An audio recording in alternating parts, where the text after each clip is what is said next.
Pada zaman dahulu ada seorang ulama bernama Ibnu Hajar al-Asqalani. Beliau semula adalah seorang santri yang bodoh.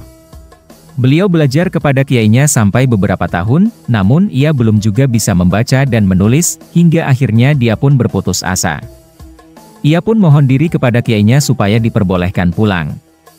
Dengan berat hati sang kiai memperbolehkan Ibnu Hajar pulang, tapi beliau berpesan supaya jangan berhenti belajar sesampainya di rumah. Akhirnya Ibnu Hajar pulang ke rumahnya. Di tengah perjalanan, hujan turun dengan lebat, ia terpaksa berteduh dalam sebuah gua.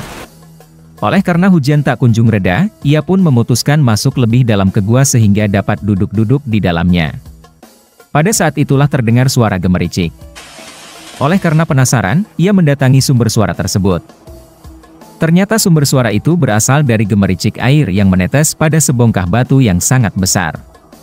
Batu besar itu berlubang karena telah bertahun-tahun terkena tetesan air. Melihat batu yang berlubang tersebut, akhirnya Ibnu Hajar merenung. Ia berpikir, batu yang besar dan keras ini lama-lama berlubang hanya karena tetesan air ini. Kenapa aku kalah dengan batu? Padahal akal dan pikiranku tidak sekeras batu, berarti aku kurang lama belajar. Setelah berpikiran demikian akhirnya Ibnu Hajar tidak jadi pulang, ia memutuskan untuk kembali ke pondok. Semangatnya kembali tumbuh untuk belajar kepada kiainya. Akhirnya, Ibnu Hajar kembali ke pondok, ia ingin belajar lebih lama dan lebih tekun. Di pondok ia belajar dengan tekun dan rajin serta tidak mengenal putus asa. Usaha tersebut tidak sia-sia. Ia menjadi orang alim, bahkan dapat mengarang beberapa kitab.